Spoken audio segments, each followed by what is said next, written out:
April 27, 2023. Fort Lee, Virginia.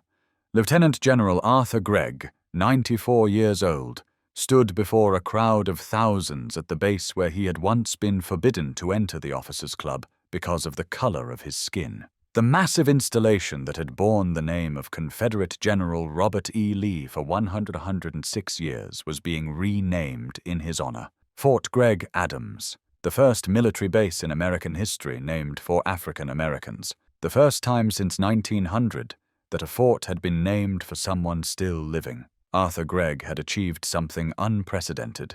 He had 16 months left to live, and within 10 months of his death, his name would be stripped from the gates. This is the story of a promise made and broken, of a congressional mandate reversed through legal technicalities, of 2 pioneering black officers honored and then erased, and of how the fight over who gets remembered became a battle over who gets forgotten. Arthur James Gregg was born May 11, 1928, the youngest of 9 children to Robert and Ethel Gregg, subsistence farmers outside Florence, South Carolina. They grew cotton and tobacco on 100 acres, raised livestock, and watched their children walk 3 miles each day to a segregated schoolhouse barely fit for purpose. Young Arthur worked the farm, attended the rudimentary school, and understood from his earliest moments that his opportunities would be limited by forces beyond his control. The Jim Crow South had erected a comprehensive architecture of exclusion: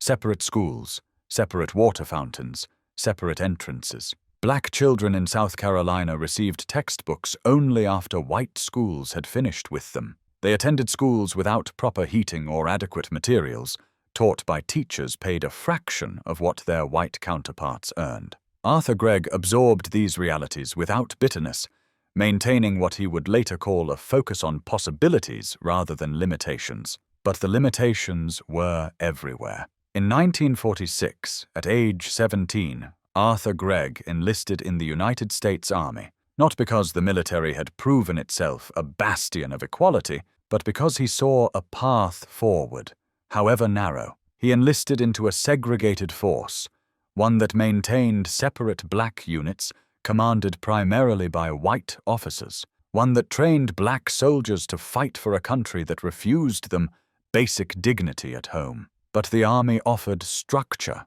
purpose, and the possibility of advancement that civilian life in South Carolina denied him. After basic training and medical technician schooling in Chicago, Private Arthur Gregg deployed to occupied Germany in 1947. He worked in supply operations, demonstrating the organizational capability and attention to detail that would mark his entire career. The work was unglamorous.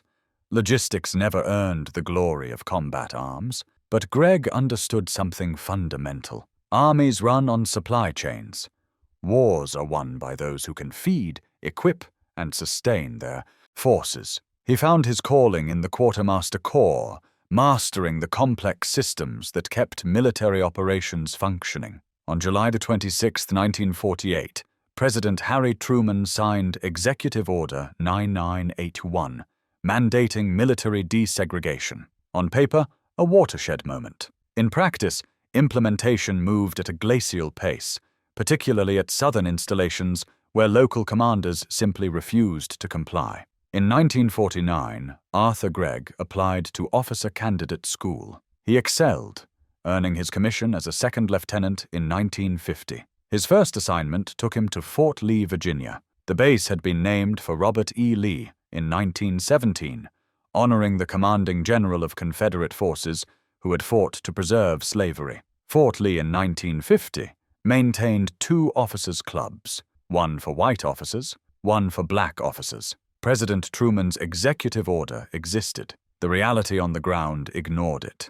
The main officers' club, a substantial facility worth approximately $500,000, remained whites only. Black officers were expected to use a separate, inferior facility.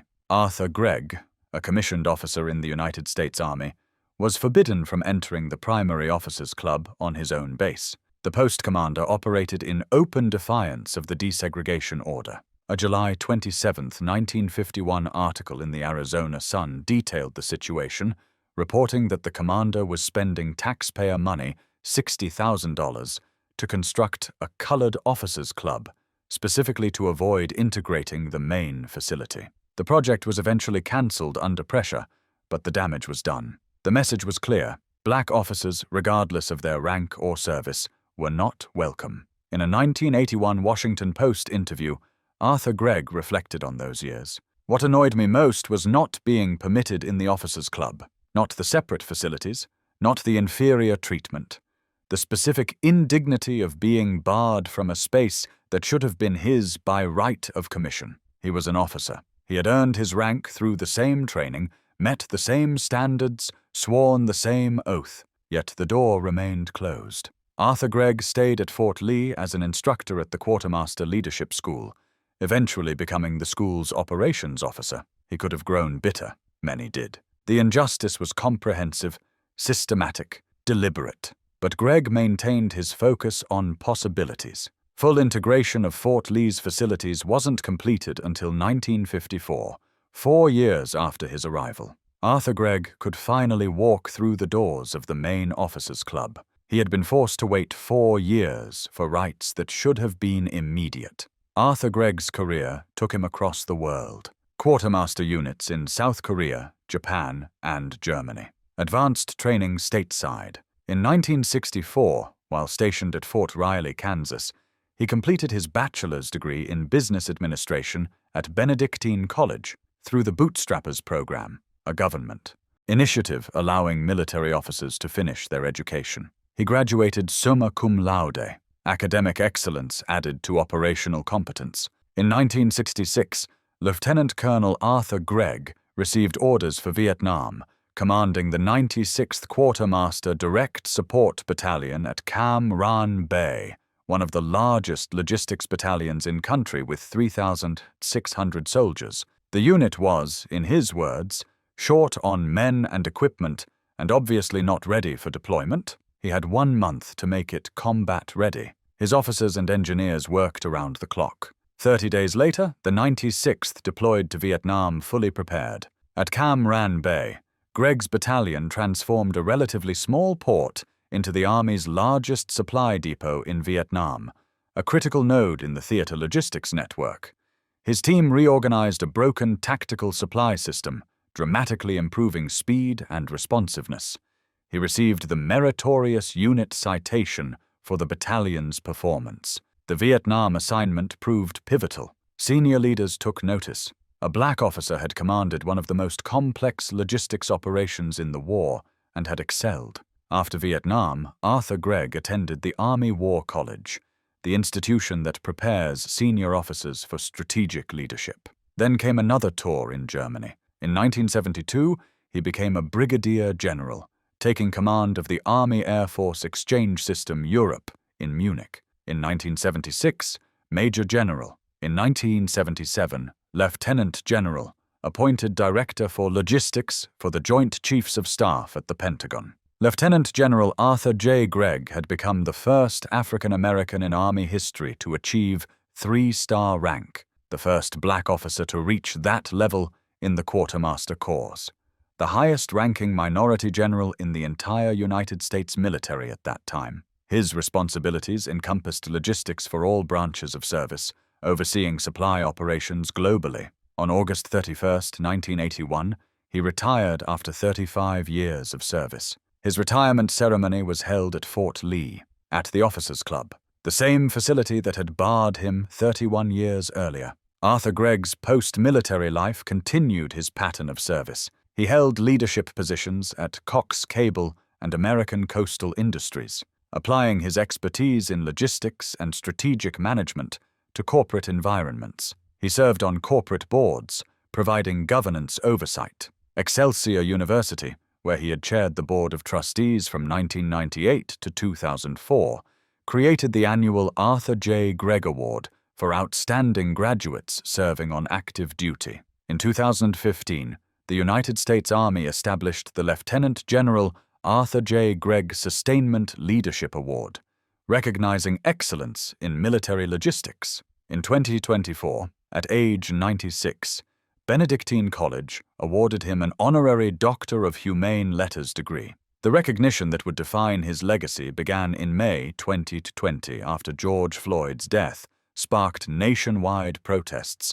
and a reckoning with systemic racism. The Army faced scrutiny over bases named for Confederate generals: Fort Bragg, Fort Hood, Fort Benning, Fort Gordon, Fort A.P. Hill, Fort Pickett, Fort Polk, Fort Rucker, and Fort Lee. 9 bases named for men who had taken up arms against the United States in defense of slavery. Senator Elizabeth Warren introduced an amendment to the 2021 National Defense Authorization Act requiring the Pentagon to remove all Confederate names within 3 years. The provision had broad bipartisan support. The House passed 295 to 125. The Senate passed 86 to 14. President Trump issued veto threats. "I will veto the Defense Authorization Bill if the Elizabeth Pocahontas Warren Amendment, which will lead to the renaming of Fort Bragg, Fort Robert E. Lee, and many other military bases from which we won 2 world wars, is in the bill." When asked about military support for changes, Trump said, "I don't care what the military says." The House approved the final bill, 335 to 78. The Senate, 84 to 13. Trump vetoed it December 23, 2020. Congress overrode his veto January 1, 2021. House 322 to 87.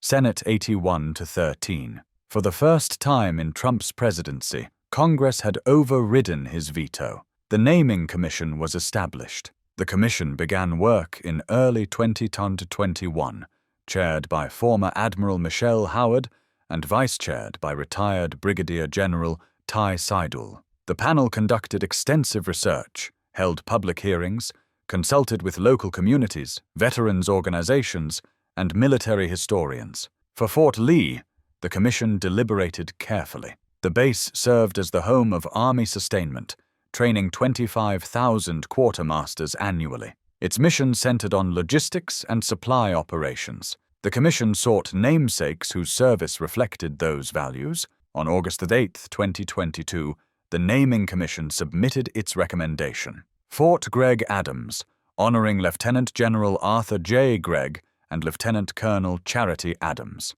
The commission's report explained, though Gregg and Adams served on different missions and in different conflicts, consistent themes of leadership, dedication, and problem-solving united their service. Moreover, in overcoming the sustainment obstacles caused by war, they also helped overcome the social obstacles caused by segregation. Their service simultaneously supported mission success and societal progress. Lieutenant Colonel Charity Adams had been the highest-ranking black woman in the Women's Army Auxiliary Corps during World War II. In 1945, she commanded the 68th Central Postal Directory Battalion, the only predominantly black female unit deployed overseas during the war. Stationed in Birmingham, England, and then Rouen, France, the 6888 faced a backlog of 17 million pieces of mail for American service members in Europe.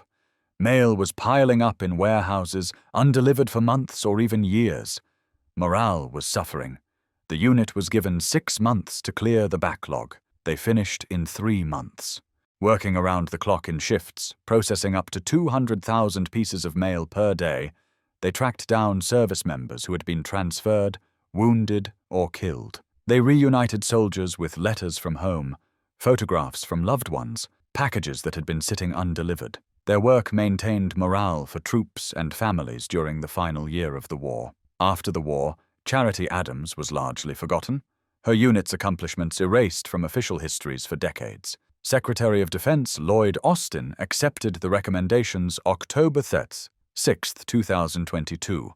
Implementation was directed by January 1, 2024. The redesignation ceremony was scheduled for April 27, 2023. 8 days before the base ceremony, on April 19, 2023, Fort Lee held a smaller event. The Officers Club, formerly known as the Lee Club, received a new name, the Gregg-Adams Club. The facility where Arthur Gregg had been denied entry 73 years earlier now bore his name. At the unveiling, The 94-year-old Gregg signed the club's guest book. The ledger, at least 40 years old, still contained his signature from his 1981 retirement ceremony. 2 signatures, 42 years apart. The first made by a man celebrating the end of his service in a space that had once excluded him. The second made by a man being honored for that same service by having his name placed on that very space. April the 27th, 2023, the Fort Gregg-Adams redesignation ceremony.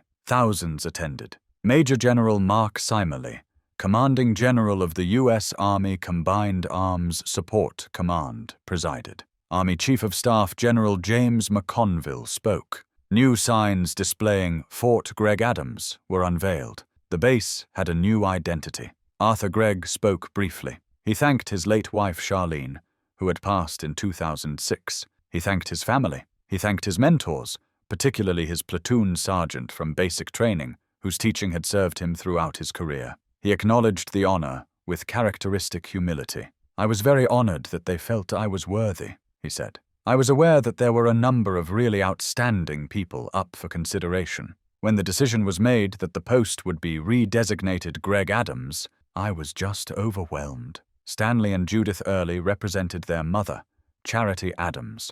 Lieutenant General Arthur J. Gregg had lived to see a military installation bearing his name, recognition at the highest level for service that had overcome systematic exclusion at every stage. He had 16 months left. August 22, 2024. Lieutenant General Arthur J. Gregg died at a hospital in Richmond, Virginia. He was 96 years old. The Army announced his death on its website. Tributes poured in from across the military community. His funeral was held September the 16th at the Fort Gregg-Adams Memorial Chapel. On September 19th, he was laid to rest with full military honors at Arlington National Cemetery, interred by the 3rd U.S. Infantry Regiment, the Old Guard. He had lived 483 days as Sanzor, the namesake of Fort Gregg-Adams. 295 days later, his name would be stripped from the gates. The groundwork had been laid long before Arthur Gregg's death. During the 2024 presidential campaign, Donald Trump made explicit promises. At an October rally in Fayetteville, North Carolina, less than 10 miles from Fort Liberty, formerly Fort Bragg, Trump told supporters he would restore the original names. "We're going to change the name back to Fort Bragg," he declared to cheers. Trump won the election in November 2024. On January the 20th, 2025, he was inaugurated for his second term. Defense Secretary Pete Hegseth testified before the Senate Armed Services Committee, signaling support for Trump's renaming plans. On February the 10th, 2025, Defense Secretary Pete Hegseth issued his first renaming order. Fort Liberty would revert to Fort Bragg, but there was a legal obstacle. The 2020 National Defense Authorization Act, passed in December 2019 and signed by Trump himself, included a provision titled Prohibition on Names Related to the Confederacy. The statute explicitly barred the Pentagon from naming or renaming any asset that refers to or includes a term referring to the Confederate States of America, including any name referring to a person who served or held leadership within the Confederacy. The law created an ironclad prohibition. Trump couldn't simply restore Confederate names, but his administration found a workaround. Instead of naming bases after Confederate generals, they would find other service members with the same last names. Fort Bragg would be named not for Confederate General Braxton Bragg, but for Army Private Roland Bragg, a decorated World War II paratrooper who earned a Silver Star at the Battle of the Bulge. Technically legal, functionally identical. The name Fort Bragg would return, just with a different official honoree. On March 4, 2025, Hegseth ordered Fort Moore, formerly Fort Benning, changed back to Fort Benning, now officially honoring Corporal Michael Benning, a World War II soldier decorated for extraordinary heroism. 2 bases down, 7 to go. June 10, 2025. Fort Bragg, North Carolina. President Trump addressed a massive crowd at the base's 250th Army birthday celebration. Paratroopers landed on runways. Artillery thundered. Trump stood before thousands of soldiers and delivered breaking news. We are also going to be restoring the names to Fort Pickett, Fort Hood, Fort Gordon, Fort Rucker, Fort Polk, Fort A.P. Hill, and Fort Robert E. Lee, Trump announced. The crowd cheered. We won a lot of battles out of those forts, Trump continued. It's no time to change. And I'm superstitious, you know? I like to keep it going. Trump called it Fort Robert E. Lee. Not Fort Gregg-Adams, not Fort Lee named for a different honoree. He said the full name of the Confederate general on national television. The slip revealed the intent. This wasn't about honoring different service members who happened to share Confederate surnames. This was about restoring Confederate commemoration through legal technicality. The Army scrambled to identify alternative honorees. For Fort Gregg-Adams, they selected Private Fitz Lee. Born in June 1866 in Dinwiddie County, Virginia, just 1 year after the Civil War ended, Fitz Lee enlisted in the 10th Cavalry Regiment in December 1889. The 10th Cavalry was one of the 4 Buffalo Soldier regiments, all-black units formed after the Civil War, that served with distinction on the western frontier and in subsequent conflicts. In 1898, as the United States went to war with Spain, Private Fitz Lee deployed to Cuba. On June 30, 1898, a landing party from the USS Florida attempted to link up with Cuban insurgents at Tayabacoa, Cuba. The party encountered a Spanish blockhouse and came under heavy fire. Several Americans and Cubans were wounded and trapped ashore. 4 rescue attempts failed, beaten back by Spanish defensive fire. Lieutenant George Ahern called for volunteers for a 5th attempt. Private Fitz Lee stepped forward, along with Sergeant William Tompkins, Corporal George Wanton, and Private Dennis Bell. The 5 men rowed to shore under intense small arms fire, located the wounded soldiers, and brought them safely back to the Florida. Lee received the Medal of Honor on June 23, 1899, while hospitalized at Fort Bliss, Texas. Private Fitz Lee's health had deteriorated rapidly after Cuba. He suffered from severely limited vision, swollen limbs, and abdominal pain that left him bedridden for months. The exact illness was never definitively diagnosed, but it occurred at a time when more soldiers died from disease than combat. He was medically discharged from the Army on July 5, 1899, just days after receiving his medal. Lee moved to Leavenworth, Kansas, to live with fellow retired Buffalo soldiers who cared for him while he awaited disability benefits from the War Department. His condition worsened. He went completely blind. In constant pain, Fitz Lee died on September 14, 1899, at the home of a friend. He was 33 years old. He was buried with full military honors at Fort Leavenworth National Cemetery. Private Fitz Lee was a genuine American hero. His Medal of Honor was earned through extraordinary courage. His service with the Buffalo Soldiers represented a proud chapter in military history, and his story had been forgotten for 126 years until the Trump administration needed a soldier named Lee who wasn't Robert E. Lee. June 16, 2025, the Army announced Fort Gregg-Adams would immediately become Fort Lee. July 11, 2025, the redesignation ceremony. New signage unveiled. Dinwiddie County representatives attended. Buffalo soldier organizations participated. Major General Michelle Donahue stated, "Their legacy will remain a respected and enduring part of the post's history, with continued recognition in meaningful and lasting ways." But Arthur Gregg's name was gone, just 10 months and 20 days after his death. Charity Adams, Charity, erased after World War II, finally honored in 2023, was erased again in 2025. Her children, who had celebrated their mother's recognition, watched it vanish. The mathematics were precise. Arthur Gregg had been the namesake for 770 days total. He was alive for 483 of them. His name remained 287 days after his death. The original naming process took over 2 years. The reversal took less than 5 months. The cost was staggering. The Army spent $9.3 million implementing the 2023 changes. States spent additional millions on highway signs. North Carolina alone spent $450,000.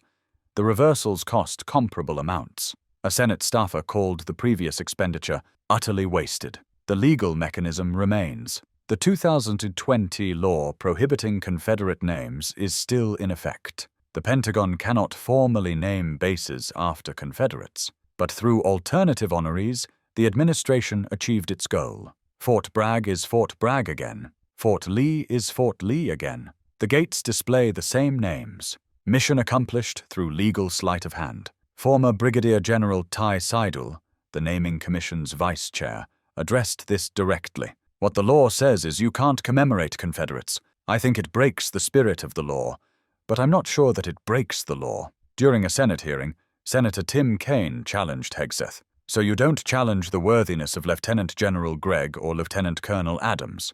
Hegseth responded, "This was never about the names of the bases they were renamed to. We are restoring all bases to their original names." Kaine, "To the Confederate names." Hegseth, "This is not about erasing history." Senator Angus King was more direct. "Why are you going through these incredible gymnastics, finding soldiers to rename bases?